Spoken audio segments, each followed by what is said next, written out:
Bonjour à tous de nouveau, me voilà de retour, une nouvelle vidéo sur un thème que j'ai occulté dans la vidéo précédente parce qu'il me semblait trop important et je vais essayer de le traiter rapidement parce que j'ai peu à en dire finalement mais il me semble très important.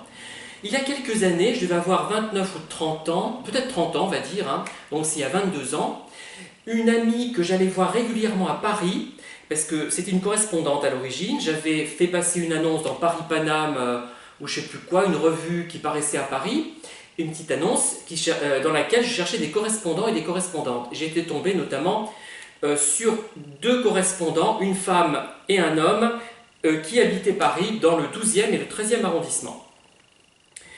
La femme en question habitait dans le 12e et un jour, j'allais la voir régulièrement, donc elle m'a dit la chose suivante et qui m'est revenue récemment. Elle m'a dit, mais toi, une fois que la personne t'est acquise, tu t'en lasses. Je sais plus comment elle a tourné cette phrase, ça voulait dire ça. Une fois que j'avais acquis la relation avec une personne, la relation amicale, amoureuse ou autre, je m'en lassais. Au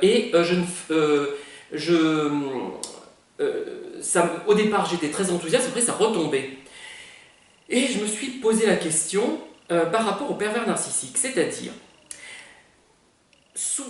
est-ce qu'on ne confondrait pas, dans certains cas, avec des pervers narcissiques, des gens qui, pour une raison ou pour une autre, arrêtent de correspondre avec nous, arrêtent de nous téléphoner, arrêtent de nous côtoyer, et ces silences légitimes, dans certains cas, pourraient passer pour des silences radio.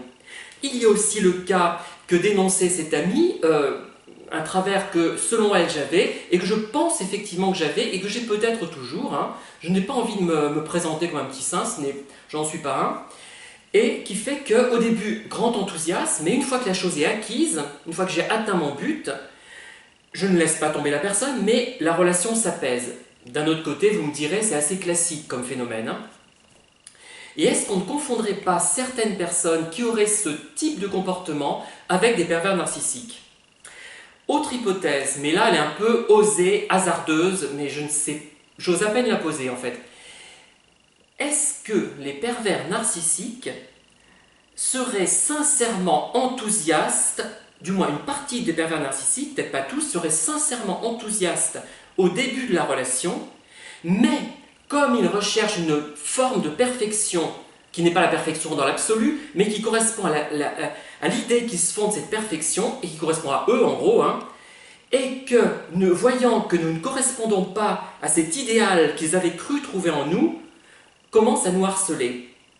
Mais un idéal qui est absurde, puisqu'ils voudraient en fait qu'on soit, comme je l'ai expliqué avec ma vidéo intitulée Pygmalion, ils voudraient qu'on soit comme eux en gros, hein, qu'on soit façonné de façon à leur être utile et à correspondre à leurs désirs. Ils nous construisent comme si on était une statue et ils nous sculptent. Enfin, ils veulent nous sculpter, ils n'y arrivent pas forcément. Moi, je me pose cette question, mais elle est peut-être tout à fait incongrue, je ne sais pas. On peut effectivement, puisque moi, je vous avais déjà expliqué dans une autre vidéo aussi que par rapport à un camarade de classe dont j'étais amoureux, en classe de 5e, s'appelait Fabrice d'ailleurs, il était beau, il était blond, quand j'ai remarqué que quelque chose dans son comportement, dans son attitude, dans son allure ne me plaisait plus, je dis pas que je l'aimais plus, mais ça a baissé mon affection pour lui.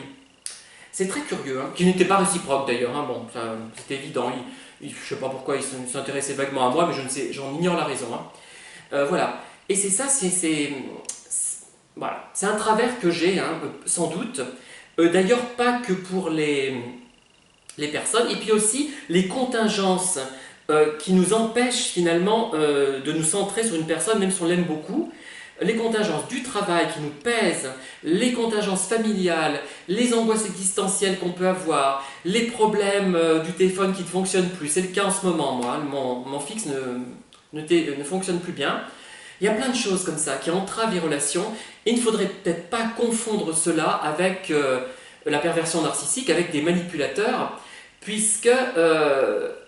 mais bon, c'est un peu gros ce que je raconte, puisque il y a d'autres phénomènes. Mais je pense qu'on pourrait, si on a été échaudé avec des manipulateurs, classer dans la catégorie manipulateur des personnes qui ne le mériteraient pas.